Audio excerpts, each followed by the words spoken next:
Aloha mai kako. You are watching Hawaii Political Reporter. Aloha and welcome to Hawaii Political Reporter. Thanks for watching.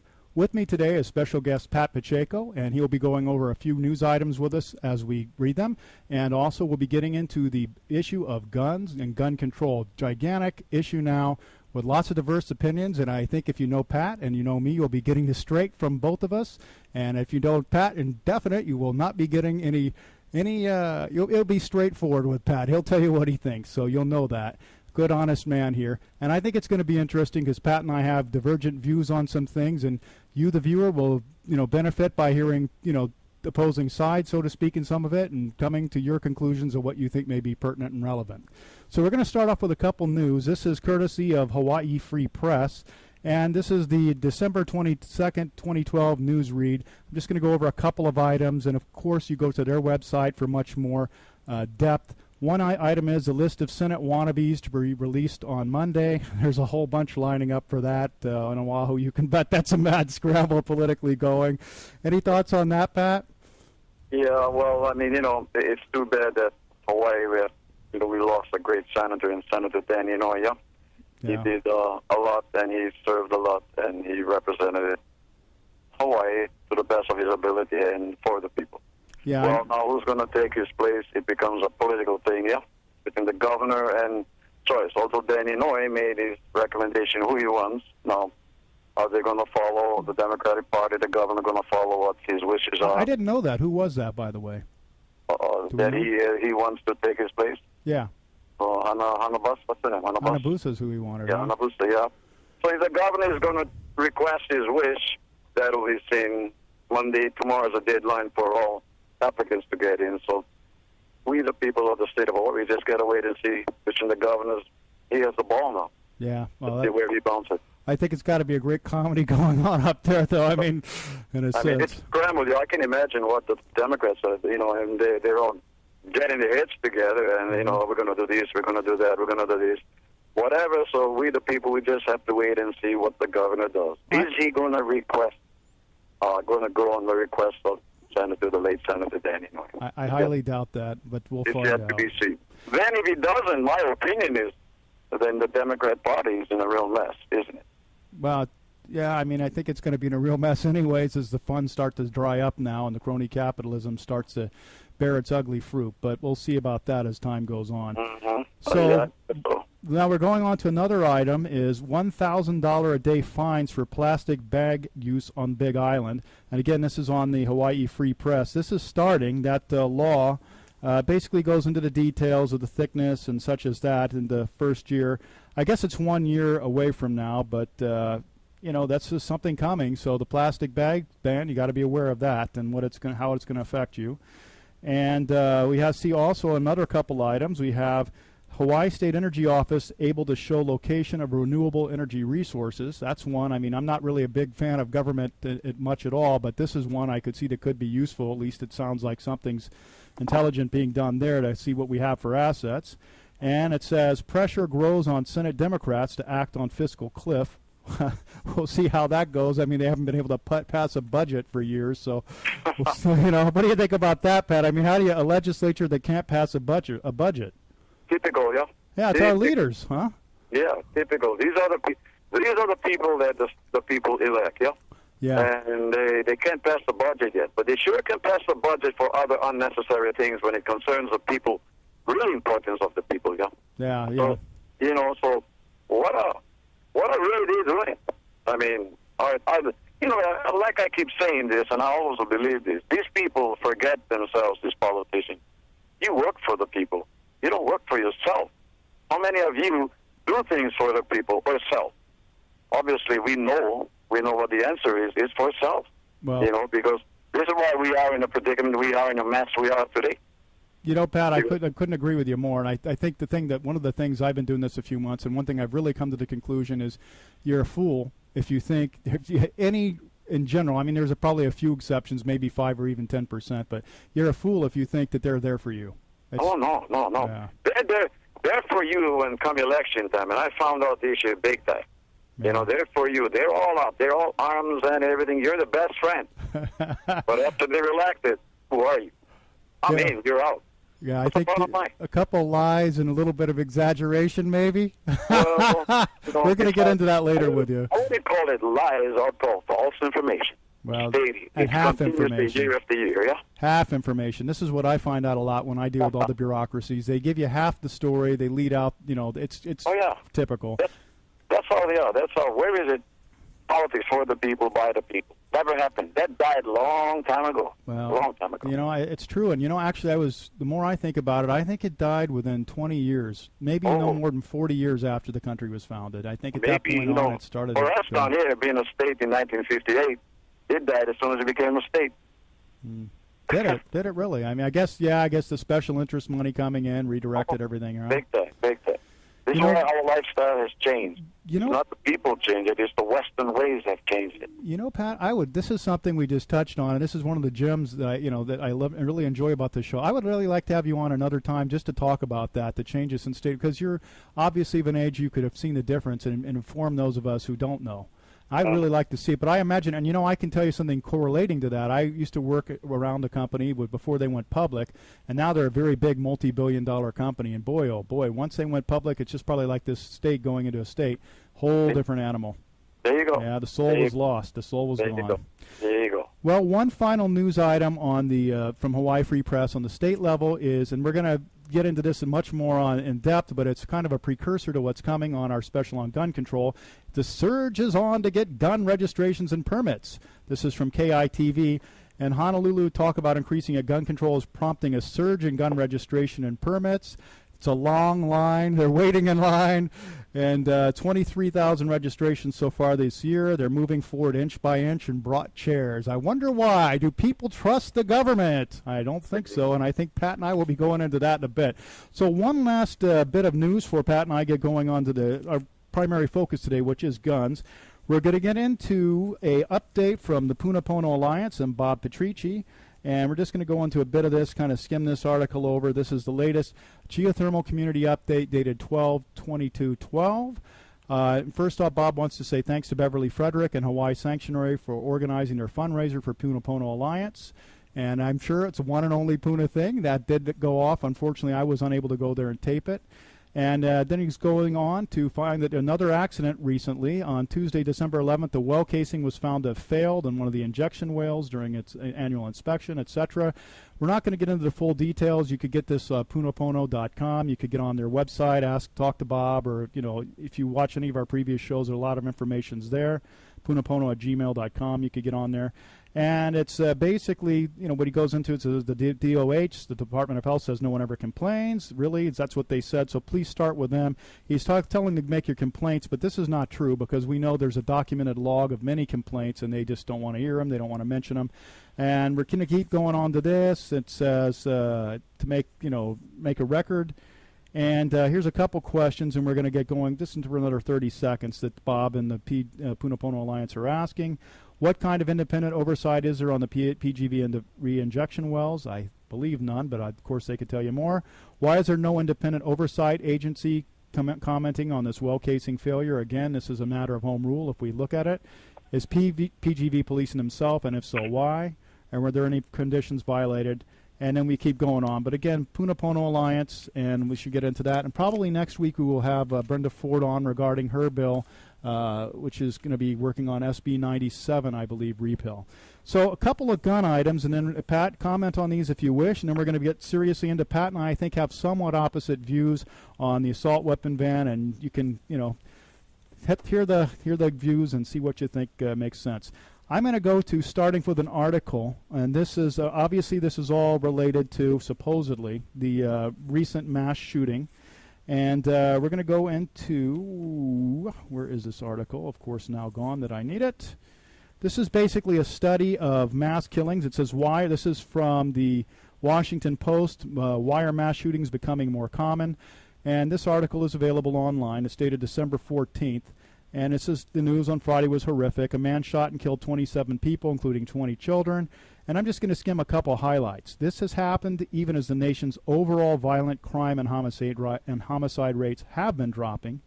And in the last 30 years, there have been 62 mass shootings. So that's to give you an idea. It's roughly 2 a year. So what explains the apparent rise in mass shootings? One theory is that certain types of killing sprees are somehow contagious. Back in 1999, four-person public health researchers published a famous study, Media and Mass Homicides, and it keeps going into that. Okay, and it says, yet the studies above note that researchers still have a way to go before they understand the exact connection between the two. Basically, why, and it's some people believe that it's a media-driven frenzy. They want the attention. It's not been proven. And here's the key things to know, though. It says, although overall gun violence in the United States has been declining in recent years, while mass shootings appear to have become more commonplace, it is not clearly why that is, and it's an increasingly important question. And here is the final takeaway of it all at the end. Is it possible that it's also possible that mass shootings simply aren't on the upswing at all? And there's newer posts, you can look on that, that shows that they've been constant actually since 1980. So even after the assault weapons bans during Clinton's time and all this, they're staying the same. Pat has a comment on that. I know, Pat, you were talking about and thinking about why this is going on. Want to go into that for a couple minutes, how you were thinking this may be government related or such? Yeah, I mean, my opinion is, strictly my opinion is this, I mean, anytime you bring a gun with a mass destruction like that, it's for military purpose only. They made these guns, the government made these guns, allowed these guns to be made for combat, for war. Now all these shootings have been going on, and now the government says, hey, we got to control the guns, we got to take guns away from people. Well, before you do that, why did you allow these guns to be mass production in the hands of the people? People today in our country, they are, the way we live, depression. We're in a state of depression. People losing their jobs. Take Christmas, for example. People can't give their family what they wanted to give. What makes a person crack at that time? All psychiatrists, PhDs and all, say, well, stress and all that. Stress is because the government. Why did Obama and previous presidents allow this? In hunting, you have a hunting gun. It's not for mass destruction. It's to hunt to get your food supplement. You don't go shoot 20, 30 animals and try to give it away. Once you shoot them, you got to take the blood out, you got to bleed them. So in my opinion, why did the government allow this? The government is to be blamed for all this mass destruction of killing. If you stop these guns from being production, you can keep it away from the hands of the people. Now they have to find all kind of other ways. Now you got to go take physical, or you got to take a permit. You can pass every physical, psychiatric, or whatever. But what's going to make that person tick when he's going to get that gun and go berserk? Because of the way it is today, the economy. The people feel cramped in. They don't have jobs. Government, Obama said he's going to bring a lot of jobs for the people. A lot of jobs. People are starving. People are in depression. They can't do nothing. They're caught in welfare. It's going to get worse and worse. So what is their alternative? They got a gun. They go crazy. And they hurt innocent people. I blame the government for allowing this to happen, this mass destruction of guns. That's my opinion. Pat and I are half in agreement here. I would disagree with them some. First off, one thing I've come to conclude here, and Pat, believe me, especially what you're saying with the pressure being put on the people, I totally agree, and there is a lot of that. The data actually just showed, supposedly, that there has been no increase in the mass shootings and actually an increase in the overall homicide rate. But where I think we're totally in agreement, again, is that the government has a lot to do with this one way or the other. But in fairness, and this is where I'm going to go counter to my beliefs in a sense here, but I'm trying to be objective here. You could say that a lot of this is from individuals. Pat, what we're saying is we know it's true, the economy has something to do with it, but some of these and most of these are actually young white males. There's actually an article we're going to get to about a black person saying that young white males need to be profiled, and that may be true, okay, going into the schools, because there does appear to be a profile on these people. And we'll get into the other things. I have a list from the libertarians of showing all the ones that were prevented or mitigated by people being allowed to have guns on the school properties or near them. But let's get into the next story, and we'll be going much more in depth with Pat on this in a moment. So I'm trying to tie a thread here together, and basically I think you'll see it develop as we go on.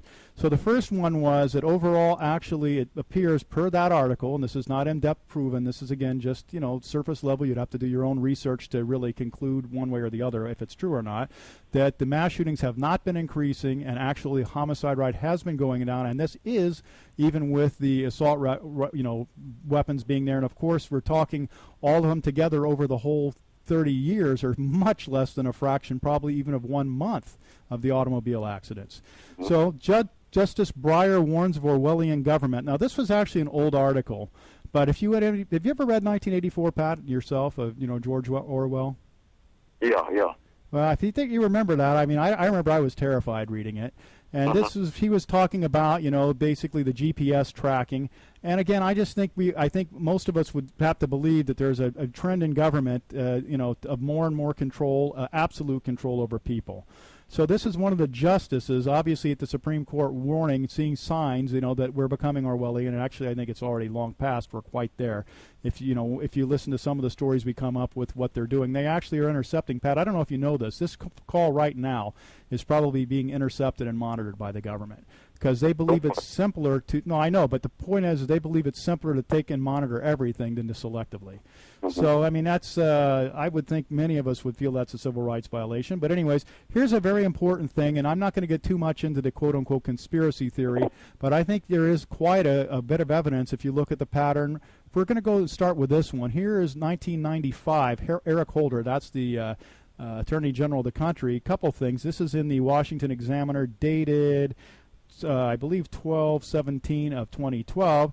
Says Holder, now Obama's Attorney General, proposed using various levels of media and pop culture to attach a social stigma to guns, just as smoking has become stigmatized in recent decades.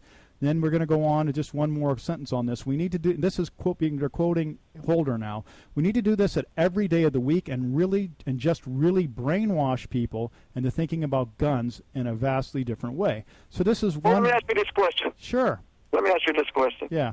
The government can take away, they want to take away our Second Amendment, right? Yeah. Now, can the government assure the people of the United States that guns will not be coming in? Guns will be coming in anyway. People will bring guns anyway, too. And you know who's going to get them? You take away a gun from a person who wants to protect his home, he give up his gun. Here comes somebody who's gun. Get out of this house. It's my house. Is that what's going? It's not solving anything. You take away the guns, and guns are still coming in.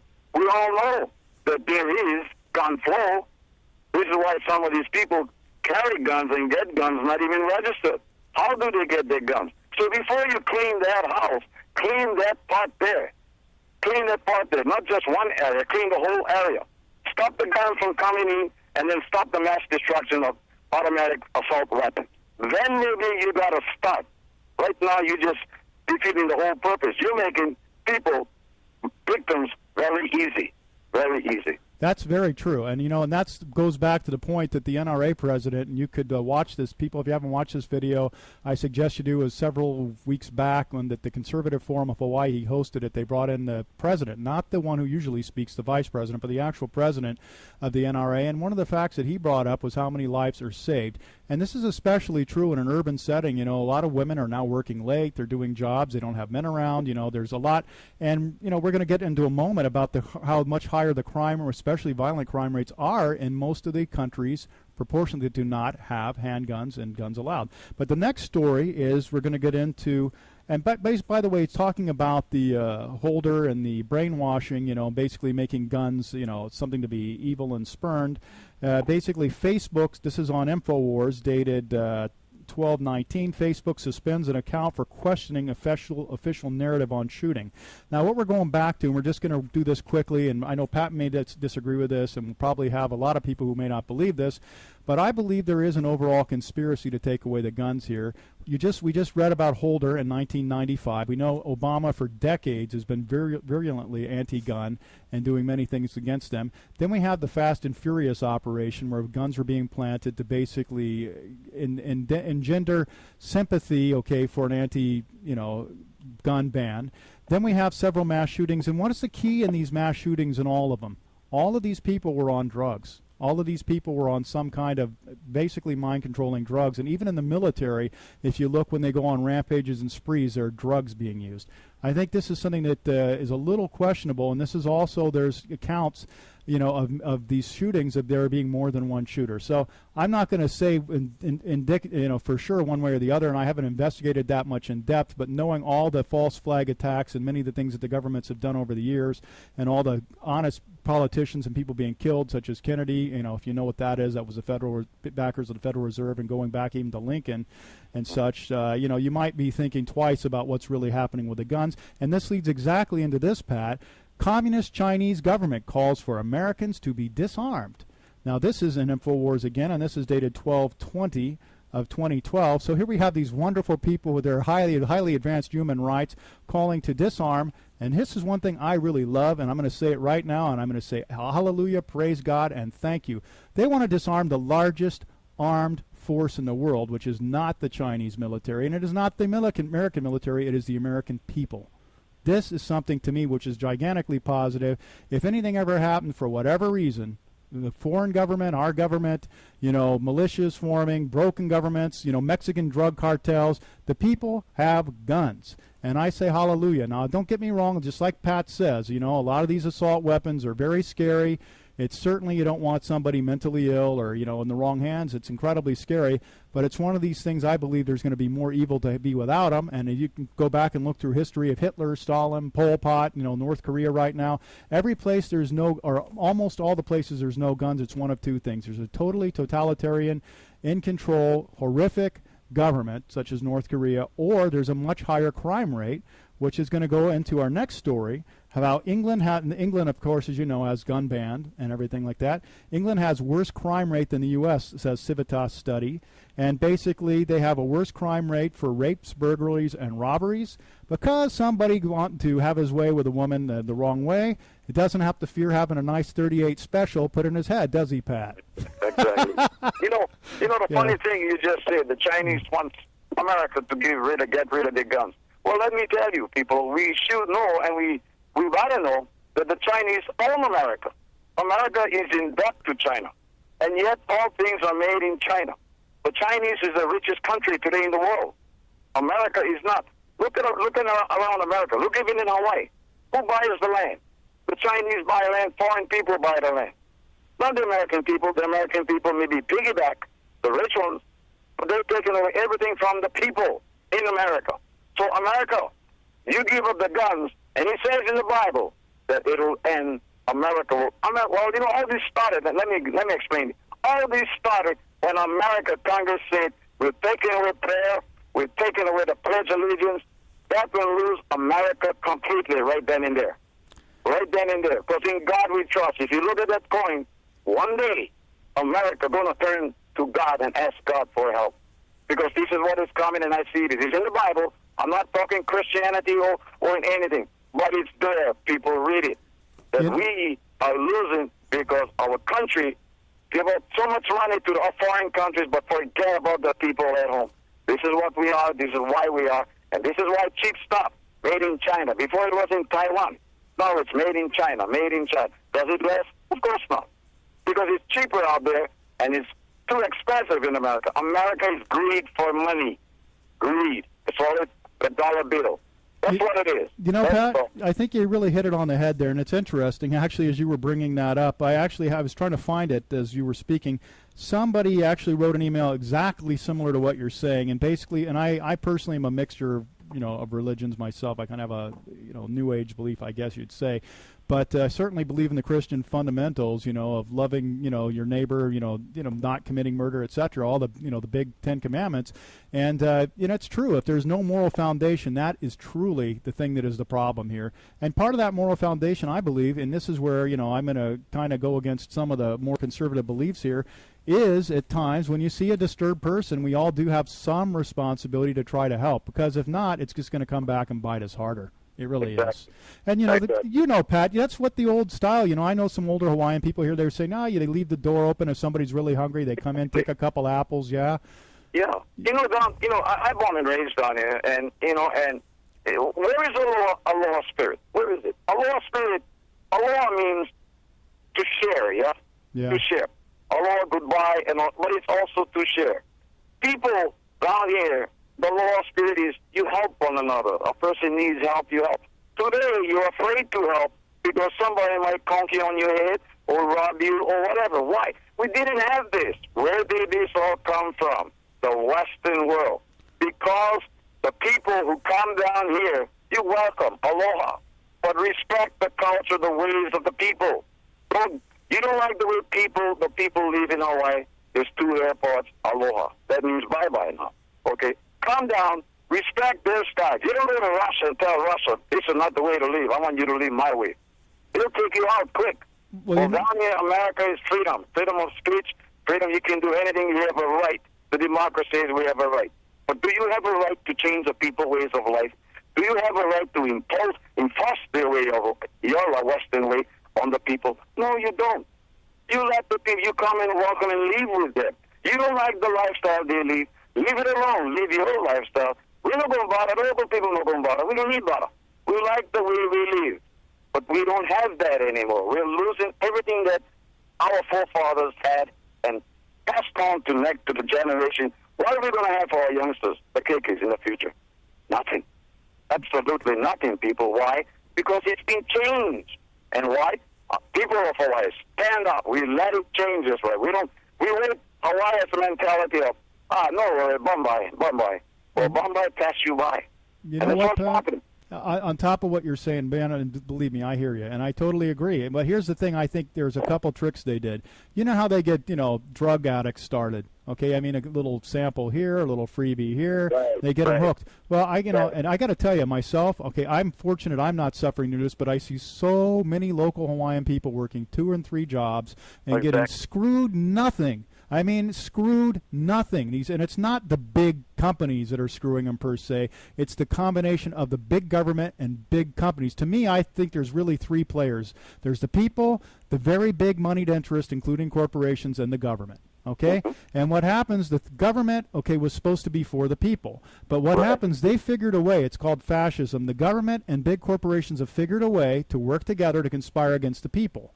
And that's what they do. Okay? And this is what's been happening in Hawaii. You mentioned about helping people. Man, it's not even just that they're going to conk you on the head. You can't do it now. The state wants to do it.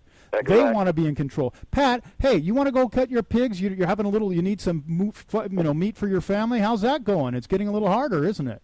Oh, precisely. I mean, my brother passed away in 1979, and from 1958, I was young then, but I watched my brother and, like former Judge Jeffrey Choi and other distinguished people in the hunting community that wanted to preserve our lifestyle of hunting. Hunting is not a privilege; it's a right. And and they tell us it's a privilege. No, it's not. People who say that it's a privilege. I want you to watch Jim Sharkey on the TV. I watch the Outdoor Channel every chance I get. Tell me who it is. Tell the viewers who it is. Who is this, Pat? When and where? It's Jim's. It's on the television, and it's in the Outdoor Channel. And this professional hunter, Jim Sharkey, I just was watching him today. And I watch it, and it's not a privilege, it's a right for the people to hunt. That President Roosevelt declared that hunting is the people's right. But our people, the American Western way, just come down and take it away with fancy words. Well, why might they be doing that, Pat? What's your possible theory? Well, because you see, it's again the money, money. This is all about money. This is not about plans, about ecosystem and all that. No. Not let them. They want us to drink that Kool-Aid. This is about money. Amen, brother. Amen. You got it. You're right. It's about money that they have grant money given to them so they can come here, their family, buy rich houses up here, Pacheco, where they're going to build a subdivision, you scientists and biologists. You're going to bring your family down because you have the money. You want the people away from the mountain and the forest, so you have it. So that grant money, you can say, there's a plant here. I disagree totally, and my opinion is the nanny goose is not an Hawaiian bird. They brought it in and they say they gave the Kool-Aid to the people. This is the Hawaiian. Yes, people from Canada. You go to LA. These birds are there. If they flown, they're not Hawaiian birds, people. These people give us the Kool-Aid and we swallow. And you like there's something, I don't tell you the truth. Even the Hawaiian people, Japanese, Portuguese, Filipino, whoever, when educated, went to the Western world and came back. You following their footsteps. Away from the people, but it was given up in the Federal Reserve Act. The Federal Reserve is no more federal than Federal Express. Bad man. You try to hide and destroy our freedom, man. You sick agenda. We know you anti-American. You come forward American Constitution. 1913, corrupt in the system. Devalue dollar, hyperinflation. The Federal Reserve, controlled by Lucifer. He can see you lying.